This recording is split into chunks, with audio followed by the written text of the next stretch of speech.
we see where the movie's going from there. And of course, there's other twists and turns along the way after that, but that's like one of the bigger reveals. And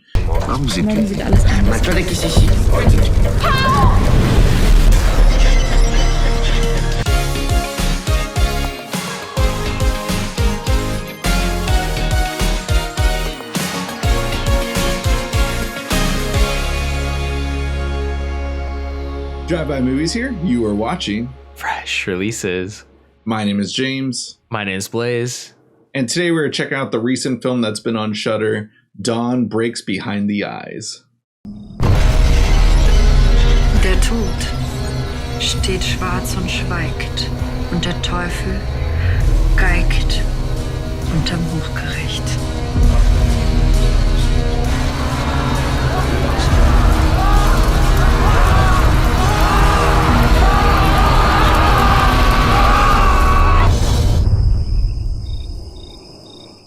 Dawn Breaks Behind the Eyes is the story of a couple that spends eternity in a castle until their reality starts to shift as the unknown moves into their lives.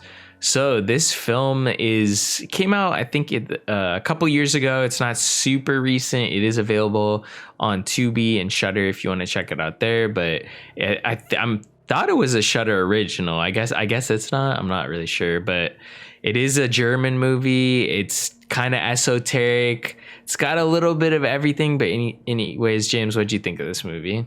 Yeah, so I found out about this movie on TikTok, I believe. I believe it was during Halloween of last year, where just someone said, like, oh, if you're looking for good gothic horror films to watch around Halloween that just have great atmosphere, check out this movie. And I remember looking at the poster and just thought, yeah, that's a cool looking poster. Let me check it out.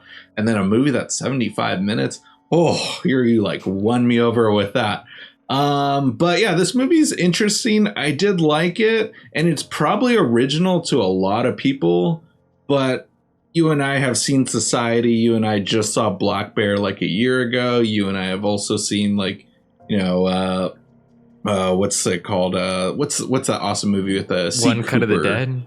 Well, not One Cut of the Dead. Oh, but that's another familiar one. Yeah, this reminded me slightly of One Cut of the Dead in a way. Yeah, I was thinking of like atmospheric wise, like The Changeling or a British horror film per se. It's mainly within the first like 15, 20 minutes of the movie.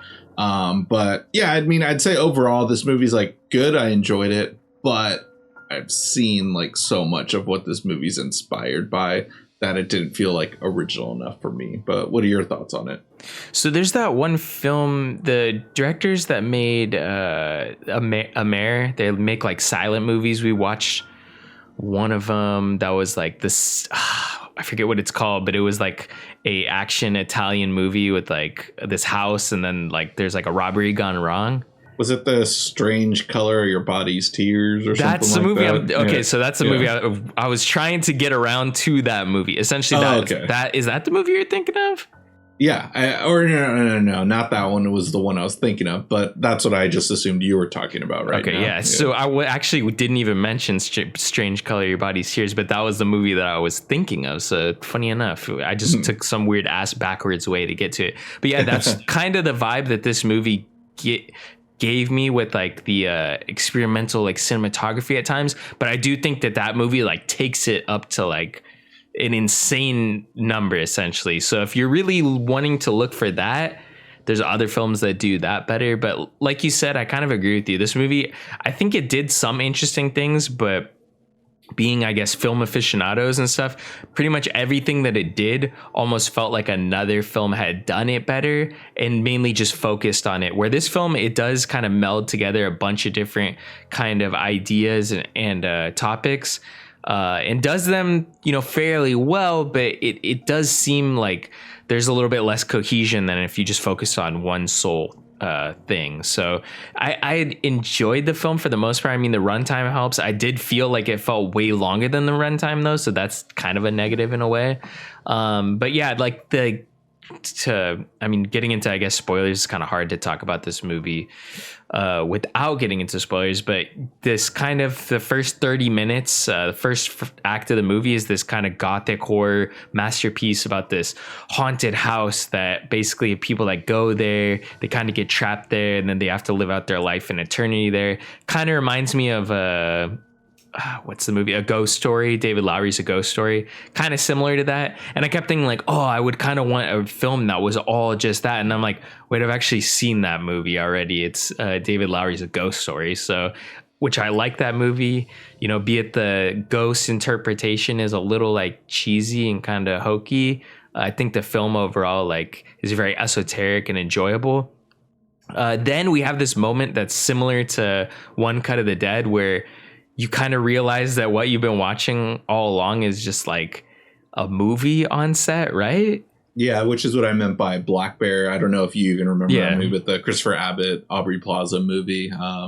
Yeah, but One Cut of the Dead, yeah, with it being a horror film, definitely is like, yeah, a better reference. But yeah, like that is kind of where the movie lost me. And it sounds like that's where it lost you too, because I was enjoying that first 25-30 minutes of just it being a very atmospheric, like British style ghost story horror film. I haven't seen A Ghost Story, so I can't like comment on that, but I believe it makes me want to check that movie out. And yeah, like I was like all hyped up on board when we saw a got or I don't know what the YouTube version way to say it without us getting gypped. Member, but just I think it's member is the YouTube's friendly way to say that. Yeah, his personal member getting removed. That like scene caught me off guard, and I was dying laughing. And then that's kind of when like the twist is, or not so much the twist, but just like we see where the movie's going from there. And of course, there's other twists and turns along the way after that, but that's like one of the bigger reveals. And I don't know if they reveal that in the trailer. We both went into this movie blind, but yeah, it caught me off guard, and that's kind of where the movie starts to go a little downhill. And it sounds like you kind of agree for the most part. Yeah, I would say it kind of lost me when you broke the fourth wall. I guess filmmaking wise broke the fourth wall. Like you show the crew, show that, hey, we're actually been making a movie the whole time, but now it's a movie about a movie instead of just watching a movie. I think those films are kind of interesting at times. I think One Cut of the Dead might have put a pause on that for me. Like I feel like after watching that movie, I'm like, okay, I've already seen this. You have to do something really interesting here. And they kind of do that with like what this director wants to see in his movie. And like, obviously what he's super into, I guess. And they kind of have fun elements there, but it just, none of it really, I guess, resonated with me. Another thing I heard is a lot of people saying like how this movie is like very sexy, and I'm like, I've definitely seen better, like more sexy movies. I felt like this didn't cut it for me. Maybe that's not my own personal fetish, but it just didn't really like capture that for me. I guess the gothic setting is kind of cool, but I also feel like they never like super went into that enough for that to really even be a hallmark for me. Right, yeah, because that's what stood out, I'd say, the gothic atmospheric set pieces that we're seeing.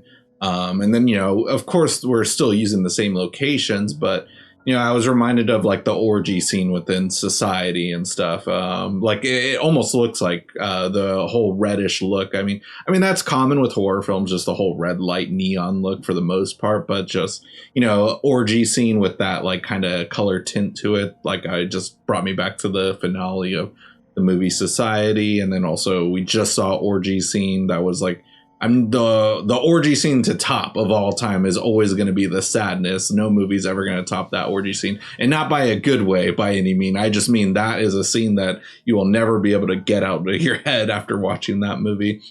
But yeah, if that's what people meant by the sexiness, maybe cinematography or just like the overall glow of this movie. But like I've said, though, just like I'd say even A Wounded Fawn that we just saw a few weeks ago, that's more pretty, I thought, with like the whole, like it really felt like a true giallo film despite it being a very recent movie, I'd say. Definitely. I think maybe some of that would have been in the cinematography or just the format in which they shot it. I do feel like this film felt overly digital at times, I guess. I don't know why. And I do feel like maybe if it had like the sheen that A Wounded Fawn had, maybe that would have helped cover up maybe some of the mistakes instead of it being, in super HD. I'm not saying that you had to go out and shoot 35 millimeter film or anything, but maybe even just throwing some type of, I know filmmakers definitely look down upon it, but even like some type of film, overlay or something might have added some type of different texture to this film, where some of the scenes I felt like as soon as we got into the like to film about filmmaking, it did just feel so like digital. I don't know what it was. It's just like the look of it was just kind of not as great. When we go back into like some of those orgy scenes, I feel like they got it back a little bit of it looking, looking better. I think the film's well lit and everything. I just feel like there's something about it where it didn't like, I felt like everything that they had on set looked great, but just the way that it was photographed wasn't particularly the best for me, at least. I felt like it could have had a little bit more style if it was maybe filmed with a different camera or something of that nature, because even, some digital cameras still can give it a different look, or even different lenses can give it a different look. Yeah, I mean, I guess overall, like that kind of, it felt like a movie where like we saw a filmmaker that was super excited with what they were creating, and like they went all in, like as if they were shooting the movie from beginning to end. We know in most film cases they don't film movies from beginning to end. They're shot with certain pieces depending on like the actors that they have or what's easiest to film first. But it felt like they kind of just lost steam at the end and kind of just like, let's just get this movie over with, let's just film it, because like at times it felt rushed towards the end. It kind of sounds like I'm like beating down this movie overall. I'd say that it's a great movie to have on your resume and everything. I'm actually interested to see what this director makes. I saw on their list that it looks like they've made a lot of well-received short films. Nothing ever has been longer than an hour, though. I believe most of his short films are like the 15 to 30 minute mark, but there was like one hour movie. But yeah, I'm curious to see what he comes out with next. Kevin Kopaka looks like. But yeah, great. Interesting German film, I'd say, for this movie. Just wished, I think like the TikTok hype got me a little too excited for this. Definitely. Yeah, I agree. Like, I'm interested to see what else this director comes up with. If he makes another movie, I'll definitely check it out. It might seem like I was a little harsh on it at times, but I do feel like this film almost takes a hit for me just because how many other movies I've seen that this film has elements of. So, if I hadn't seen any of these previous films that had elements that they solely focused on, I feel like this film wouldn't have taken as big of a hit for me. Yeah, exactly. Yeah, it just sucks because a lot of the movies we were mentioning at the beginning are all movies I've seen within the last year. So just like bad timing for this movie, because if I watch this movie probably 1 or 2 more years from now, I probably would have enjoyed it a lot more and stuff. But that's just how it rolls sometimes. It's just how it works out. But let us know what you thought about the movie. A great way to help support the show is by watching it through our Amazon affiliate link in our description box below, or you can watch it through Tubi or Shudder and leave a comment letting us know what you thought about it here on our video. And if you guys haven't already, go ahead and smash that like button, hit the subscribe button, and click that notification bell to get all of our latest updates. And speaking of updates, be sure to catch all our social media links down below for Instagram, Twitter, TikTok, as well as our own Letterboxd accounts. That'll conclude this week's episode. Tune in next week for a brand new video.